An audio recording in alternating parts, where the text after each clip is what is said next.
পৰিৱৰ্তন আৰু উন্নয়নৰ শ্লোগান দি দ্বিতীয়বাৰৰ বাবে অসমক শাসনভাৰ গ্ৰহণ কৰিছিল বিজেপি নেতৃত্বাধীন চৰকাৰখনে।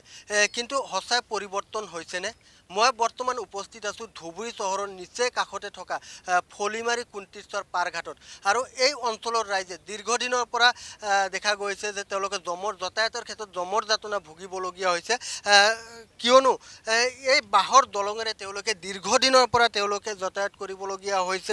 বিভিন্ন ৰাজনৈতিক নেতাই বিভিন্ন সময়ত তেওঁলোকৰ যি নিৰ্বাচনৰ পূৰ্বে বিভিন্ন ধৰণৰ কথাৰ ফুলজাৰি মাৰিছিল, কিন্তু কাৰ্যক্ষেত্ৰত কিন্তু সেইসমূহ কথা ফুলজাৰি কাৰ্যক্ষম হৈ নুঠিল, যাৰ কাৰণে এইসকল লোকে দীৰ্ঘদিনৰ পৰা জমৰ যাতনা ভুগিবলগীয়া হৈছে। বাৰিষাৰ ছমাহ তেওঁলোকে দেখা যায় নাৱেৰে যাত্ৰা কৰিবলগীয়া হয়, আৰু খৰালিৰ সময়ত এইদৰে তেওঁলোকে বাঁহৰ দলঙেৰে পাৰ হ'বলৈ হয় এইখন নৈ। কিন্তু তাৰ পিছতো কিন্তু চৰকাৰ তথা প্ৰশাসনৰ কোনো ধৰণৰ কাণসাৰ নাই, যাৰ কাৰণে এই এটা বৃহত্তৰ অঞ্চলৰ লোকে তেওঁলোকে দেখা যায় যে যিসকল তেওঁলোকৰ ছাত্ৰ ছাত্ৰী হওক বা যিসকল লোকৰ বেমাৰ আজাৰ হ'লে তেওঁলোকে চিকিৎসালয় লৈ যোৱাত বিভিন্ন সমস্যাৰ সন্মুখীন হ'বলগীয়া হয়। মই ইয়াৰ যিসকল স্থানীয় লোক আছে আমি তেওঁলোকৰ লগত কথা পাতিম। মই আপোনাৰ ওচৰত আহিছোঁ। কি ক'ব, দীৰ্ঘদিনৰ পৰা আপোনালোকে এই সমস্যাৰ সন্মুখীন হ'বলগীয়া হৈছে, বাঁহৰ দলঙেৰে যাতায়াত কৰিবলগীয়া হৈছে? আমাদের বহুত কষ্ট হয়েছে। আমাদের এখানে মোটামুটি ধরে প্রায় 5,000 লোক আছে পার্ক আউট হওয়ার জন্য। আমাদের বাসের টাইমে ধরেন বহুত নাওয়াতে কষ্ট করে পার করা হয়। কিছুমান ছাত্রছাত্রী স্কুলও ক্ষতি হয়, পার হতে পারে না। তো আমাদের এটা বহুতই ইমার্জেন্সি, আমার ব্রিজ হওয়ার দরকার। তা আমি এইখানে বক্তব্য শেষ করলাম। এই যি বাঁহৰ দলং পাৰ হওঁতে পইচা লোৱা হয় নেকি? হয়, এইখন বাঁহৰ দলং পাৰ হওঁতে পইচা লোৱা হয়। তো মানে এইখন বাঁহৰ দলং একচুৱেলি আমাৰ প্ৰতিনিধিৰ পৰা আহে। আমাৰ পাব্লিকৰ মুখখিনি চাই এই বাঁহৰ দলংবিলাক দিয়ে, কিন্তু পইচা লোৱা হয় আৰু কি। যদি প্ৰতিনিধিয়ে বনাই দিয়ে, কিন্তু পইচা কিয় লয়? পইচা লয় তাৰমানে একচুৱেলি এইটো আমালোকে কনচিডাৰ কৰি আছোঁ। মানে আমাৰ ইয়াতে এখন মাদ্ৰাছা আছে, মানে এই মাদ্ৰাছাৰ উন্নতিৰ কল্পে মানে এইখন পইচা লৈ মানে মাদ্ৰাছাটো মানে চলাই আছোঁ, সেইকাৰণে পইচা লয়। এজন ব্যক্তি পাৰ হ'লে কিমান টকা লয়? এজন ব্যক্তি আপ ডাউন 5 টকা আৰু বাইক লৈ 10 টকা, এনেকৈ চলি আছে আৰু কি। আৰু বিভিন্ন সমস্যা যিসমূহ ছাত্ৰ ছাত্ৰী এইখন বাঁহৰ ব্ৰিজেৰে পাৰ হ'বলগীয়া হয়, বা কোনো লোকৰ বেমাৰ আজাৰ হ'লে আপোনালোকে এইখন দলঙৰ ওপৰেৰে লৈ যাবলগীয়া হয়, কেনেকুৱা সমস্যাৰ সন্মুখীন হ'বলগীয়া হয় আপোনালোক?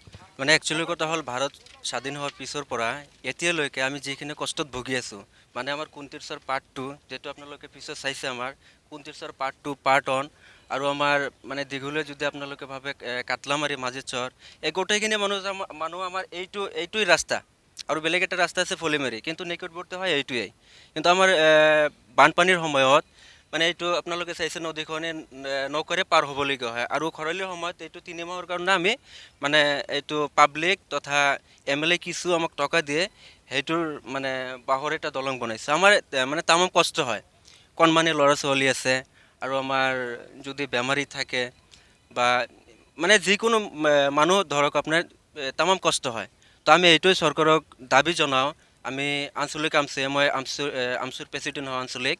তো মই চৰকাৰক এইটোৱে অনুৰোধ জনাওঁ যাতে অনতিপলমে আমাৰ এইটো ব্ৰিজ মানে ডেভেলপমেণ্ট কৰি দিয়ে, RCC যাতে কৰি দিয়ে।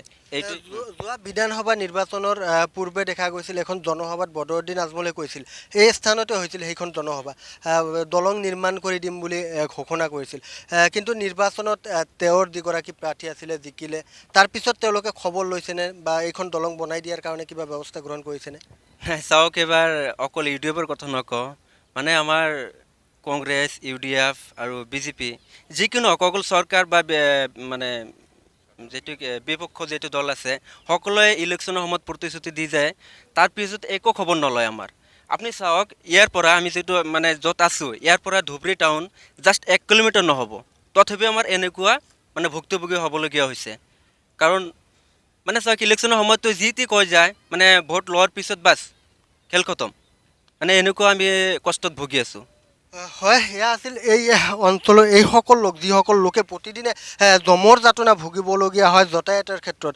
ধুবুৰী চহৰৰ পৰা নিচেই 1 কিলোমিটাৰ নিলগত থকা এইখন বাঁহৰ দলঙে যে নিৰ্বাচনৰ সময়ত মনত পৰে জনপ্ৰতিনিধিলৈ, কিন্তু নিৰ্বাচন পাৰ হৈ যোৱাৰ পিছত এইসমূহ জনসাধাৰণৰ পিঠি দি এইসকল ৰাজনৈতিক নেতাই হওক বা জনপ্ৰতিনিধিয়ে হওক তেওঁলোকলৈ যে পিঠি দিয়ে সেই কথা কিন্তু স্পষ্ট হৈ পৰিছে, যাৰ কাৰণে এইসকল লোকে আজি দেশ স্বাধীন হোৱাৰ 7টা দশকৰ পিছতো কিন্তু তেওঁলোকে এইদৰে যাতায়াতৰ নামত যমৰ যাতনা ভুগিবলগীয়া হৈছে।